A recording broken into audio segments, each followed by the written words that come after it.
This is David Harvey, and you're listening to the Anti-Capitalist Chronicles, a podcast that looks at capitalism through a Marxist lens. This podcast is made possible by Democracy at Work. In the last podcast, I ruminated a bit on the nature of the New York fiscal crisis of 1975. And I want to go back to that and start with that because I think that it has a lot to say about what happened subsequently. I personally have on record as saying, well, basically, in a real sense, neoliberalism, as we've come to call it, neoliberalism was born explicitly through the strategy that was set up in 1975 in relationship to New York City, which, as I said last time, was one of the largest public budgets in the world. Now, the point here would be this, that when you have a choice, a political and economic choice, to bail out the people or to bail out the financial institutions and the bondholders and the banks, then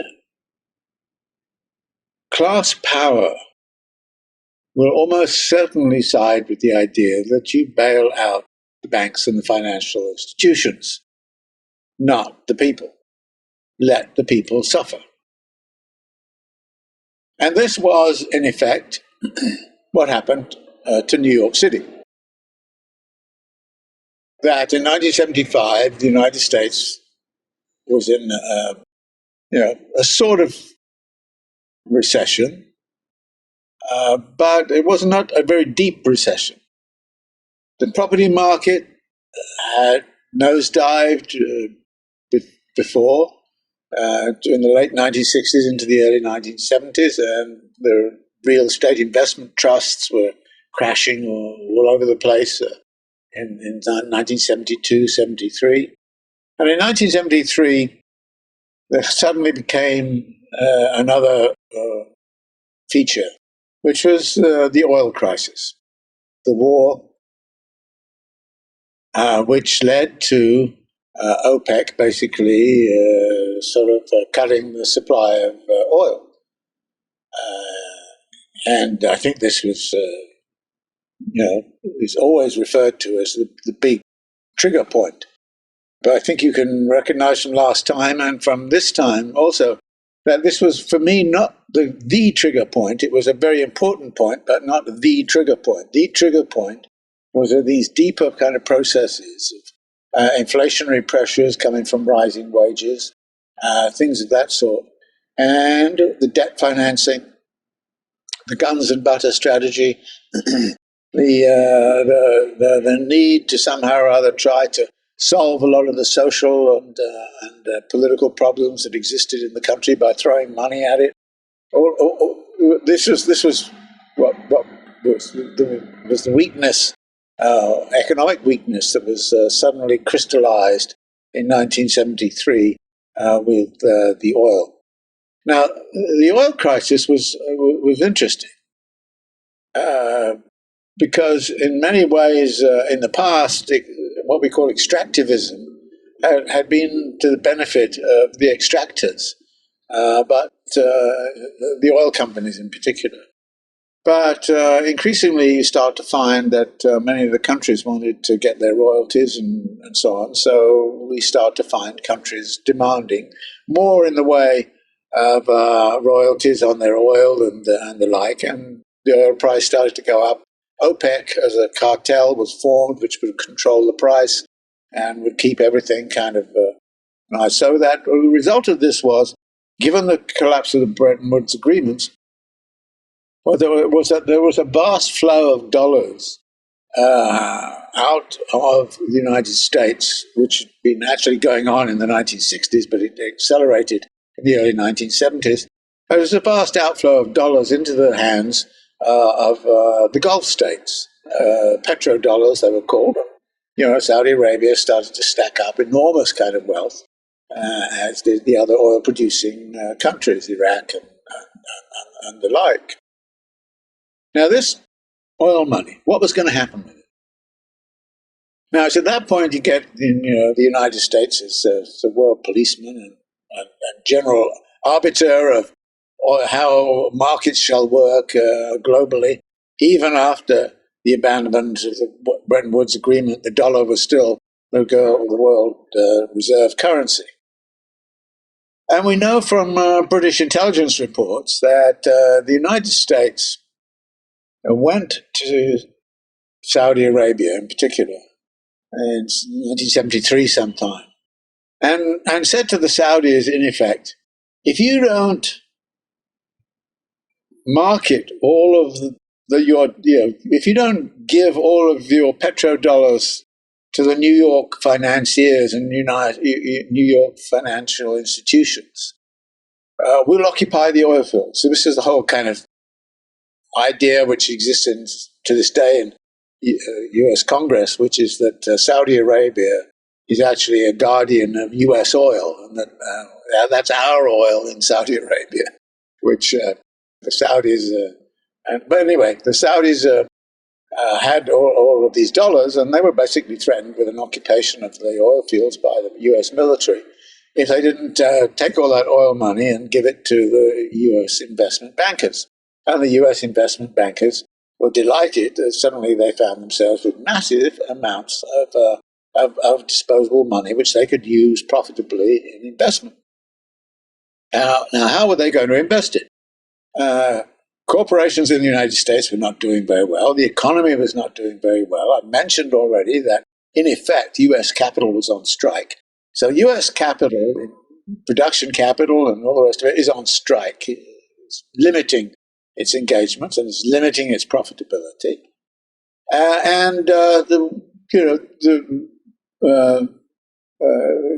This posed a problem for the investment banks. So here they had all the Saudi oil petrodollars, and where were they going to invest it? Well, they certainly weren't going to invest it in New York City debt, and they weren't going to do anything of that side. And there was a very, very difficult period when the U.S. investment banks were sort of sitting on all of this money and wondering what on earth to do with it. And the answer largely came back when Walter Wriston, who I think was the head of Citibank, he said, well, we should lend it to countries. And the reason we should lend it to countries is that we always know where the country is. And if we want to get our money back, we can always go there and find it. With the corporation could just disappear and you'd never be able to find it. Whereas countries, you can always find the country. And there's always things in that country you can extract as part of payment of a debt. So what this led to was U.S. investment banks engaging in a huge spree of lending to countries around the world, Mexico, Ecuador, even to Poland and the like. So there was a huge outflow of investment dollars. The Mexicans, for example, wanted investment money to develop the oil fields and the like, and there were many.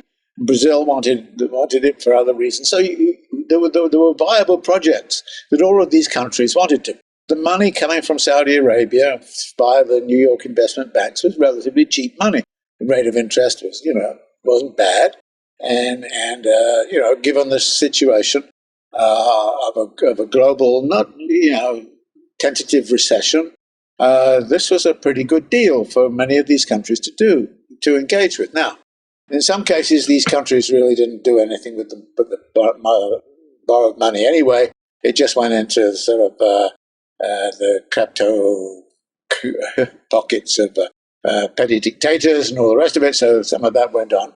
But Mexico was a good example where some of that misuse of the money could be documented, but a large part of it was going into the development of the oil fields, because the oil fields are going to be a very important part of Mexico's future development.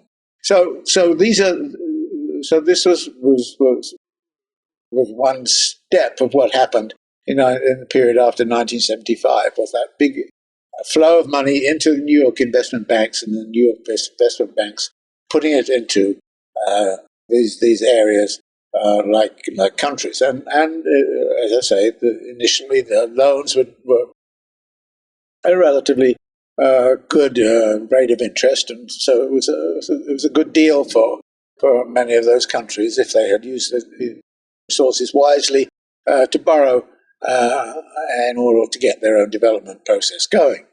So that was one part of what was happening. The second part of what was happening was this whole kind of question of, well, what happens if the debt goes sour? And if the debt goes sour, the New York situation was a very good example of the debt going sour and who was going to get out of the debt. And as I mentioned last time, the way that it was dealt with was simply by saying, well, we bail out the bondholders first, and then after that, New York City can get whatever it can take. And this meant austerity in the New York City budget. Now, we're still suffering, in effect, from that austerity, today, for the simple reason that New York City deferred maintenance on all of its infrastructures and continued to defer maintenance for a very, very long period of time, and continues to this day to have deferred maintenance problems of its fixed capital, of its fixed its infrastructures. So that again, New York would be delighted to have a huge infrastructure project because it really badly needs it. But up until the 1970s, New York, by and large, funded its investment requirements. But after 1975, it was not in a position to do so because the settlement that came to New York was largely the settlement in which the principle was established that the bondholders and the financial institutions would not suffer. They would be guaranteed their rate of return, and they would be guaranteed. Who would suffer would be the people, and would be the municipality or the state or whatever the institution was. Now, this is a very, very interesting thing, because what it does is to encourage something which we have to this day, which is something called moral hazard. A moral hazard arises because if the banks are not going to suffer from any bad decision, then they'll go ahead and make any old decision. Why not? And they are not going to be held accountable for bad decisions. If they make bad investment decisions, you would expect them to bear the cost. But basically what happened in the New York fiscal crisis was a situation was set up in which the bondholders and the financial institutions which lent the money were not going to be affected. And moral hazard, therefore, allowed the banks and the financial institutions to lend whatever, with no worries about not getting the money back, because if the crisis occurred of some kind, then that crisis would be resolved by the state stepping in and paying off, making sure that the bankers are paid off, whereas the entity which is there is seriously it can be seriously hurt. Now, what was interesting about this was that this was not, really this wasn't really well received in many economics circles. And there's a very interesting kind of thing right now that the economists who were not powerful and the bankers who were not powerful in 1945 and 1960 and so on, they started to come into their own a lot. And so the question arose around this time, well, if the New York solution is going to become global, if it's going to become general policy, how is it going to be implemented as general policy? And the answer was, well, we need to have a theory which will help us. And that theory was, of course, the neoliberal or supply side theory, as it was set up by Hayek, Milton Friedman, and all the rest of it. So you suddenly found the Keynesian theory, which had been, in a sense, sacrosanct during the 1960s, which got into trouble because of its inflationary implications. The Keynesian theory was not able to to accommodate to this new reality of, okay, bailing out the banks without any kind of problem, without any and engaging in moral hazard.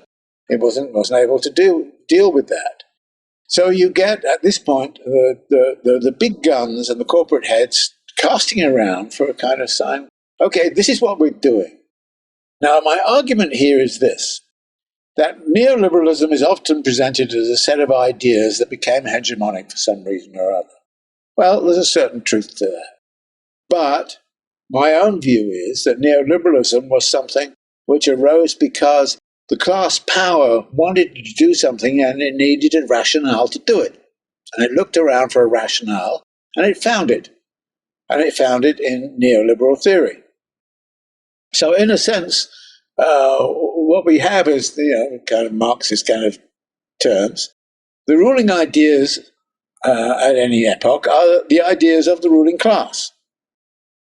And how did they get articulated? Well, the ruling class at that time, the Rockefellers and heads of General Motors and all the rest of it, were looking for a theory that would justify their. And there was this theory lying around, which had been there for actually since the 1920s, and been articulated through the Montpellier Society and so on during the 1950s and 1960s. These ideas were lying around, but they were not respectable ideas. So they had to be made respectable.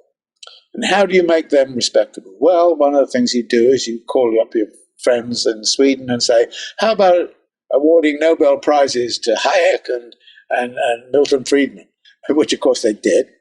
So suddenly this idea starts to become respectable. These ideas become respectable in the think tanks, which were being set up by these large corporate entities and wealthy donors. These think tanks were all of them think tanks which were developing this kind of theoretical standpoint, which is a set of ruling ideas for the ruling class of that time. And these ruling ideas were those in which supply-side conditions become foundational for public policy. Public policy should take care of the supply on the inputs, as it were, and the demand will look after itself. The Keynesian view had been demand analysis, and supply will come up to match demand. So it was a supply-side theory which was being advocated in response to the Keynesian theory, which was a demand-side theory. Now, all of the international institutions were dominated by Keynesians at that time. But in 1982, after Reagan was elected, there was a purge of all the Keynesians from the international institutions, and they were all replaced with supply-siders. Now, supply side, you say, what is the key supply? Which is actually in the running to be the key to reduction of inflation and the control of inflation, which was getting out of hand. What is the key supply which is going to liberate capital to do whatever it wants, how it wants? Well, of course, it's labor. It's labor. So you've got to take on labor. How do you take on labor? Labor, as I said, had become quite powerful and influential within the Democratic Party, become quite influential in terms of its organization, its organizational power. But the supply side has said basically the problem in the society is that labor is not cheap enough, and that labor is too well organized. Labor is too greedy, and we start to get all this rhetoric about greedy unions and greedy labor, and greedy this and greedy that. They have to be, so this anti-labor kind of agitation gets set up. All of it pushed very much by the big think tanks in London, the Institute of Economic Affairs was a hotbed of this. Hayek was there for some time, and it was a hotbed of this kind of stuff. And when Margaret Thatcher came to power, her key advisor, Keith Joseph, came out of the Economic Institute, the Institute of Economic Affairs. And this was so that we get this kind of shift. And basically, the big mission of all of those think tanks which were set up in the United States was to discipline labor, bring it down, put it down, make sure that labor, and it was done by saying this was this is the way in which to fight inflation. In other words, there was a clear recognition that full employment and good labor conditions and good labor contracts were at the base of inflation. If you want to control inflation, you have to destroy all of that power of labor. So during the 1970s, suddenly there was this huge surge in inflation. A huge surge which had inflation in the United States way up around, I don't know what it was, 15, 16%, something like that, which, the capitalist class regarded as untenable. It had to be controlled. And it had to be controlled, and one of the things that it had to be controlled by was, of course, rising interest rates. You had to raise interest rates to try to quell this inflationary surge. So you had interest rates going up to about 18%. I remember at this time I was involved in the group which we were building a sort of community action center in Baltimore, and we borrowed some money at a concessionary rate from the city to help us convert a building. And the concessionary rate was 11%. 11% in today's world. And that was a concessionary rate. The real rate would have been around 17%. So what happened then was we started to get this inflationary surge in the late 1970s. Capital is on strike. Labor contracts are kind of becoming increasingly dicey. And we have a very, very, very serious crisis on our hands, which, when Reagan came to power, was deliberately constructed into a depression. And there were two agents in this. One was Reagan himself. Reagan started to say, we are going to change the economy in radical ways. The top tax rate, which is 70%, is going to be reduced to 35%. And it's never been that much higher than 35% ever since. That whole big boom which occurred from 1945 onwards was a time when the tax rate was up around 70, and at one point it was up to 80% for the very top brackets. So this argument you have is that high taxes inhibit growth is complete rubbish, because between 1945 and 70 you had 70% rate of taxation rate, and you had massive kind of rapid economic growth. Not adequate economic growth. The development model was faulty, but the growth was there. So as far as capital was concerned, this was great. Reagan reduced the tax rate. That's the first thing he did. Second thing was, he decided he was going to take on big labor. And he did this in a very interesting way. He didn't go after one of the small and vulnerable unions. He went after the air traffic controllers. The air traffic controllers were agitating about their situation, and they were threatening a strike. And Reagan said basically, okay, come on, strike. And they struck, and he basically fired all of the people in the PATCO, and he ran the whole thing through military air traffic controllers. He destroyed not a weak union, but a semi-professionalized union, which is a privileged union. He destroyed it. He destroyed PATCO. And this was his sign that he was not going to have any truck with big labor. As far as he was concerned, he wasn't even going to have big labor in the room. He wasn't even going to talk to them. They were out on the outs, and everything they did and stood for, as far as he was concerned, he was going to deal with. He also started to pack the National Review Board, and that was then going to become sort of pro-capital as opposed to pro-labor. He started to weaken environmental protection. He put an idiot in charge of the Environmental Protection Agency. I mean, this is the way you do things. And he was totally incompetent and did crazy things. And OSHA and all those kinds of things. So Reagan was going after labor big time. But the second string to this was that the high inflation rate meant high interest rates, and Volcker came in and did what was called the Volcker solution, which was to raise interest rates so high that basically none of the, it squeezed liquidity in the economy, and it created a depression. So that unemployment suddenly surged, and it was up way above 10% by 1982 and 81, 82, and it was the Reagan recession. But one of the things that happens in a recession is that you start to see the disempowerment of labor. And, labor contracts were really sort of difficult to negotiate during a period of recession. So with a high unemployment rate, so the Volcker Shock contained inflation, but contained inflation in such a way as to force high unemployment and therefore pressure on wages to come down. At the same time, technological changes were in motion. Technological changes that were going to change the structure of employment so that you get labor-saving technological changes coming in big time in the late 60s into the early 1970s and certainly into the 1980s. And finally, you have the other option, which is globalization. And I want to be clear about this. The pressure on most of the deindustrialization that occurred in the United States in the 1980s onwards, most of that deindustrialization was created by technological change.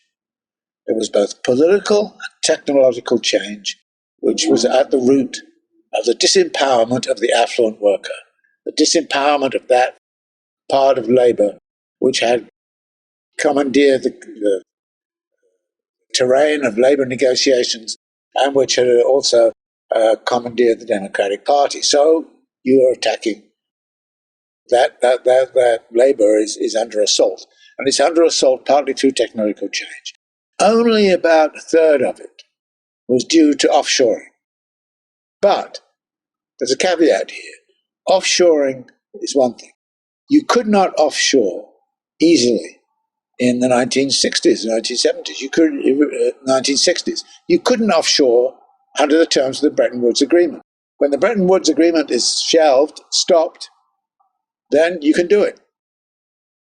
And yes, indeed, capital started to go abroad to find cheap labor elsewhere, going off to Mexico, going off to various places of that sort. So this was a significant shift. But please don't think it's all due to China and offshoring. But the caveat is the threat, China and offshoring, that in a labor negotiation, a typical corporation would say to the labor force, okay, what are you asking? You're asking for this raise. Sorry, we can't do it. We're not going to do it. If we do that, we'd rather go to Mexico, or we'd rather go to China, or we'd rather go to the Philippines or Guatemala or wherever. So the threat of offshoring had a very tangible effect upon the labor movement. Now, technological change, what it did was it displaced labor from production. The labor forces became much smaller. And because the labor forces became much smaller, they became more politically significant. I may have mentioned this before, but when I got to Baltimore, there was a huge Bethlehem steel plant employing around, 30,000 people, something of that kind. By the time you get to the 1990s, it's employing maybe 5,000 people producing the same amount of steel.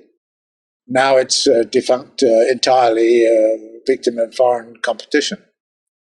So yes, foreign competition becomes important. And this was true even for Detroit. So Detroit, that had been depicted in the 1960s as the epitome of monopoly capital, suddenly finds itself having to struggle against Japanese and German competition. Japanese and German competition, which had been set up by the United States policy after 1945 of funding the economic and capitalistic revival of those economies. And they were funded because of the Cold War. In other words, the Japanese were given go ahead, and technological change and technological transfer and so on to Japan was very important. And the Japanese used it very well. They used some of their possibilities very well to start to set themselves up as a major industrial power. Similarly, Taiwan, South Korea, all of those countries benefited greatly from the support of the United States, both in terms of access to the US market and also in terms of technology transfer. All this stuff about China and technology transfer, technology transfer was going on for a very simple reason. This was the one way to curb China, contain China. So the international situation is such that labor is starting to become, as it were, a victim of globalization. That globalization and technological change jointly are creating a supply side condition where labor is disempowered and is not. So the Volcker Shock and the Volcker recession and the Reagan recession of 1981-82, this was very much the use of, if you like, capital being on strike and also state power and financial power being all brought together in order to crush power of labor. And crushing the power of labor also meant crushing the power of the population in its demands for social services. So that the new orthodoxy which came in was anti-state expenditures, it was anti-largesse for populations, it was about austerity, and we find the austerity budgets becoming significant. And the austerity politics becoming very significant. The austerity politics became central in the International Monetary Fund as all of the Keynesians were fired and all the supply-siders came in. So we get the implementation of what are called structural adjustment programs. If you couldn't pay your debt, then you had to suffer structural adjustment. And the structural adjustment meant the IMF coming in and dictating to you all kinds of things about public expenditures, public budgets, and above all, labor, flexibility of the labor force, wage rates, and all the rest of it, so that the International Monetary Fund became the vehicle for the imposition of a neoliberal logic upon many parts of the world. Now, this happened because I already indicated to you, many developing countries in 1975-76 borrowed cheap oil money at a low rate of interest. Volcker Shock, the rate of interest went skyrocketing up until 17 or 18%. And Mexico couldn't pay. So it borrowed cheap and it was going to have to pay back dear. Now, it's a very interesting thing I came across in Marx the other day, which was about the Roman plebeians. The Roman plebeians apparently were sucked into sort of a debt economy at a certain point, then had to pay back at 5 times the rate at which they'd borrowed. So they had to pay, so it was this sort of strategy has been around a very, very long time. But lending to somebody cheap and then having to pay back when it's dear, this is it. So you get a third world debt crisis. Mexico, Ecuador, Poland, they're all suing. There was about 28 countries which went through a debt crisis. They borrowed cheap in the 1970s, and in the 1980s they're having to pay back when the interest rate has risen, where they couldn't roll over the debt. The typical way in which debt would operate would be, you contract a debt for maybe 2 years, and then after that you'd roll it over. Well, if you contracted a debt at 5% and you roll it over at 6%, okay. But when it gets to rolling it over and you've got this huge debt, you either repay the whole debt or you roll it over at 17%. And if you roll it over at 17%, the debt service becomes so large that it takes over your whole national budget. So Mexico was faced with in effect, that sort of choice. But what this also meant was that the state power would be used to bail out any of the financial institutions that lend. So you would lend recklessly And you could lend recklessly, but you didn't always be able to get your money back because the state would bail you out. This is what the New York crisis signaled. And I remember talking to somebody who was present or one of these discussions, in which I think it was God knows it was Kennan or somebody like that was looking at a situation and said, well, the bondholders should take a haircut. They should pay off. Some of it should be paid. Some of the cost of this debt in New York should be paid by the bondholders. And basically, the government said, no, we're not going to do that. They're going to have to pay back the whole thing on their own, and they're going to have to do it by, either raising their taxes or diminishing their expenditures to the point where they can develop surpluses to pay off the debt. And this is what was going on in New York City, and this is repeated around the world through structural adjustment programs. Mexico has been through about 3 structural adjustment programs over the last few decades. I've lost count of the number of structural adjustment programs that the IMF has administered, but it is administered in the spirit of this neoliberal logic. And it is a neoliberal logic that was deliberately chosen by the capitalist class back in the 1970s. It is, to put it in classic terms, the ruling ideology of the ruling class. And it has become the ruling ideology of the ruling class. So this is where neoliberalism came in and what its history was. And its logic became so strong that by the time you get to the 1990s, you find sort of labor parties, which have a Democratic Party, essentially in a situation where its base has disappeared, and it has to find another kind of economic base. And so you find the Clinton politics and the Tony Blair third way politics. And interestingly, it was them that completed the neoliberal assault. They were the ones who, in the name of reform and the name of this, actually implemented a neoliberal program. Clinton came in promising universal health care, and he gave us this reform of welfare as we know it. He gave us NAFTA, which was sort of something that's very advantageous to corporate capital, but not to big labor. This is the story of the neoliberal era. But the neoliberal era arose out of that crisis of the 1970s. And you can understand that crisis of the 1970s actually arose in part because of the inflationary pressures which came back to labor contracts.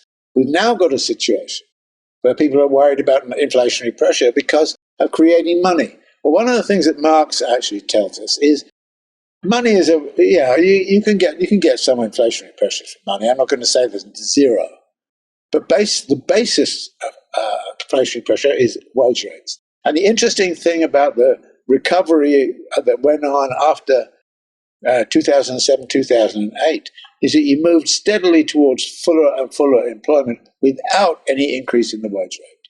And there was no increase in the wage rate because wages are no longer established in terms of the US. They're no longer within the purview of something called the American working class or American union movement.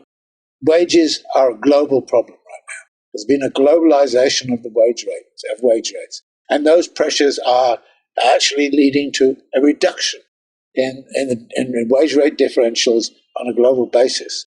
Now, when I say that, people kind of yell at me and say, you don't understand terrible situation there is in Bangladesh and so on. No, to be sure, I'm not saying the wage rate in the United States is the same as Bangladesh. But what I'm saying is that there is a tendency towards an equalization of the global wage rate. And we have to recognize that that tendency is such that if it holds, then there is going to be zero inflation. So all this stuff going on about inflation, for me, I'm watching wage rate to see where that might come from. And so that is one of the features for today. We're going to complete this the next time when I want to talk about the end game, if you like, of the neoliberal era and the constitution of capitalist class and capitalist class power.